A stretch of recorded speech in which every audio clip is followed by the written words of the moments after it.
ভাল লাগিছে আমাৰ মুখখন দেখিয়েতো ধৰিব পাৰিছে যে আমাৰ মনবিলাক ভাল মানুহৰ মনবিলাকো যেটো ঘুপ মৰা এটা অন্ধকাৰ আছিল সেই অন্ধকাৰৰ পৰা মানুহে পোহৰ বিচাৰিছে আজিৰ এই অঞ্চলৰ পৰা বেছি কথা ক'ব নাপায় গতিকে মই মানুহৰ মুখবিলাক দেখি মই ভাল লাগিছে যে মানুহে বহুত দিনৰ পিছত নিজৰ ভোটাধিকাৰ সাব্যস্ত কৰিছে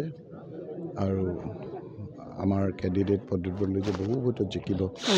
সেই কথাটো আজি স্পষ্ট হৈ আছে গতিকে সকলোৰে মনবিলাক আনন্দ পূৰ্বে আপুনি বেলেগ এটা ভোট গ্ৰহণ কেন্দ্ৰত ভোটাধিকাৰ সাব্যস্ত কৰিছিলে কিন্তু এইবিলাক চব কৰিশ্মা হিমন্ত বিশ্ব শৰ্মাৰ কাহ মই আগতে চামগুৰি সমষ্টিৰ বিধায়ক থকা অৱস্থাত মোৰ ভোটটো আছিল আমনিত এতিয়া তেওঁ কাটি কুটি ইয়ালৈ লৈ দিছে গতিকে আমিও ভোটবিলাক নিজৰ সমষ্টিলৈ আনিছিলোঁ এইবাৰ মই যিহেতু ধুবুৰীত উঠিছোঁ গতিকে ধুবুৰীত মই গৈয়ে আছোঁ ভোটটো দিবৰ কাৰণে ইয়ালৈ আহিলোঁ এজন দায়িত্বশীল নাগৰিক হিচাপে আপুনি আপোনাৰ পত্নী আৰু পুত্ৰক লৈ আহিছে ভোটাধিকাৰ সাব্যস্ত কৰিবলৈ কি ক'ব সকলো ওলাই আহিব এইটো সকলো ওলাই আহিব লাগে সকলো ভোট দিব লাগে ভোটটো আপোনাৰ দিয়াটো আমাৰ এটা দায়িত্ব কৰ্তব্য আৰু ইয়াৰ মানুহখিনি বৰ সচেতন যদি কৰ্মৰ কাৰণে বাহিৰতো থাকে আহি যায় আহি পেলাই ভোটটো দিয়ে ভোট আপোনাৰ যদি কোনোবা প্ৰাৰ্থী আপোনাৰ মই বেলেগ তেওঁলোকৰ ধৰণৰ কথা কৈছোঁ যিসকল ধৰি লওক সেইসকলো আজি ওলাই আহিব লাগে সকলো ওলাই আহি ভোট দিব লাগে ভোটটো মুকলি মনেৰে দিছে সকলোৱে দেখিছে যে এটা ঘুপ মৰা অন্ধকাৰৰ পৰা পোহৰ বিচাৰিছে আৰু সেইকাৰণে তাৰ কাৰণে আপোনালোকে যিসকলে আগতে ভোট নিদি ঘৰতে থাকে সেইসকলো এইবাৰ ওলাই আহিছে মই এতিয়া খবৰ পাইছোঁ যে আমাৰ বাহিৰত যিসকলে কৰ্মৰ কাৰণে বাহিৰত আছিলে সেইসকলো ইয়ালৈ আহিছে আহি পেলাই তেওঁলোকৰ পৰিয়ালটোৰ ভৱিষ্যতৰ স্বাৰ্থত এইবাৰ ভোটদান কৰিছে যোৱাকালি বদৰুদ্দিন আজমলে এক মন্তব্য কৰিছিলে যে ধুবুৰীত আপুনি টকা ঘটিবৰ কাৰণে এখন লাইচেঞ্চ দিয়া হৈছে আপোনালোকে এইবিলাক ষ্টেণ্ডাৰ্ড অফ আপোনাৰ থিংকিং তেওঁ কি ধৰণৰ এবাৰ কৈছে যে ধুবুৰীৰ মানুহবিলাক চুৰ ডকাইত ধৰ্ষণকাৰী এবাৰ কৈছে যে ডেকা ল'ৰাবিলাকে ছোৱালী দেখিলে ধুবুৰীৰ বিশেষকৈ মুছলমান মানুহবিলাকৰ তেজটো গৰম হৈ যায় হিমন্ত বিশ্ব শৰ্মাই তেওঁক চুটলপি যিটো দিছে আমাৰ তৰুণ গগৈ ডাঙৰীয়া থাকোঁতেও তেওঁ নামঘৰতো যায় তেওঁ আপোনাৰ গুৰুদ্বাৰতো যায়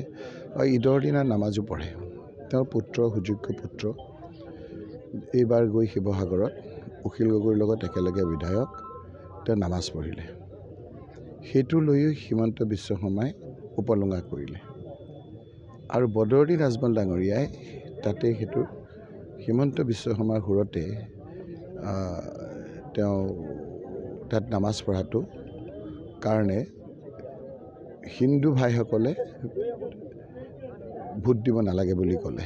গতিকে এই গোটেইটো মিলন এটা হৈছে এটা হিমন্ত বিশ্ব শৰ্মা আৰু আপোনাৰ মুখ্যমন্ত্ৰী আৰু বদৰুদ্দিন আজমল ডাঙৰীয়া গতিকে এই ধৰণৰ কথাবিলাক কৈ পেলাই তেওঁলোকে গোটেই সমাজখন পলুটত কৰিব বিচাৰে ৰাইজে এই কথা বতৰাবিলাকক ইমান গুৰুত্ব নিদিয়ে গুৰুত্ব দিয়ে তেওঁলোকৰ বিপৰীতে দিয়ে গুৰুত্ব এইবিলাক কথা বতৰা আজি হাওঁখেৰে আমাৰ যিটো সংস্কৃতিত যিটো ঘৰুৱা পৰিৱেশত উঠিছে গৌৰৱ গগৈ ডাঙৰীয়া তেওঁ কৈছে যে মই নামঘৰতো এগছি বন্তি জ্বলাওঁ মই গুৰুদ্বাৰতো যাওঁ মই চাৰ্চতো যাওঁ মই নামাজো পঢ়োঁ আজিও পঢ়িম কালিও পঢ়িম পৰহিও পঢ়িম বাকীবিলাককো মই সন্মান কৰোঁ গতিকে মুখ্যমন্ত্ৰী ডাঙৰীয়াই ফাৰ্ষ্ট ফেজত সেইটো লৈ সমালোচনা কৰিলে ছেকেণ্ড ফেজত মিয়াৰ ভোট নালাগে বুলি কৈ ইয়াত আহি পেলাই তেওঁ মিয়াক তৈলমৰ্দন কৰাত লাগিছে গতিকে এইবিলাকেই তেওঁলোকৰ চিন্তাধাৰা এইবাৰ মানে অনুমানটো অকণমান কৰিব নোৱাৰি মানে বিজেপি মাইণ্ডেড যিবিলাক লোক আছিলে সেইবিলাকো এইবাৰ কংগ্ৰেছক ভোট দিব কাৰণ ইয়াৰ কেণ্ডিডেটজনক খুব বেয়া পালে তেওঁলোকে ভাবিছে যে আমি আঙুলিটোৰে সেই পাপৰ ভাগি নলওঁ যেনেকৈ আপোনাৰ ৰত্নাকৰ দস্যুৱে যে বিভিন্ন ধৰণেৰে নিজৰ ল'ৰা ছোৱালীক ডকাইতি কৰি আনি খুৱাইছিল পিছত যে ল'ৰা ছোৱালীয়ে যে ক'লে যে আপোনালোকৰ দায়িত্ব আমাক খোৱাটো কিন্তু চুৰ ডকাইত কৰি যিটো পাপ কৰিছে সেই পাপৰ ভাগি আমি নহওঁ গতিকে এই কেণ্ডিডেটৰ পাপৰ ভাগি নোহোৱাৰ কাৰণে বহুতো বিজেপি মাইণ্ডেড বিজেপি কৰি থকা মানুহে এইবাৰ নগাঁও লোকসভা সমষ্টিত তেওঁ কালি এটা প্ৰেছক কৈছে দেই মুখ্যমন্ত্ৰী ডাঙৰীয়াই এনেই টেবুল টকত কোৱা নাই মই তেখেতক ক'ম যে you see the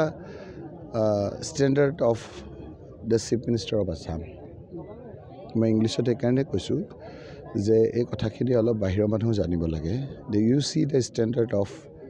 the chief minister of Assam it reflects his mind and his surrounding and his companion মই আকৌ কৈছোঁ যে এই কথা বতৰাবিলাকে মুখ্যমন্ত্ৰী ডাঙৰীয়াই কোনবিলাক মানুহৰ লগত বহা উঠা কৰে কোনবিলাক মানুহৰ লগত কথা বতৰা পাতে কোনবিলাক মানুহৰ লগত তেওঁৰ ভাৱৰ আদান প্ৰদান তেওঁ কৈছে যে মইতো চামগুৰিলৈ গৈছিলোঁ চামগুৰি মানুহখিনিয়ে মোক ক'লে যে তাত চকুৰ আলি জিকিব তেওঁ যিটো দেখিছে মই এইটোকে ক'ম যে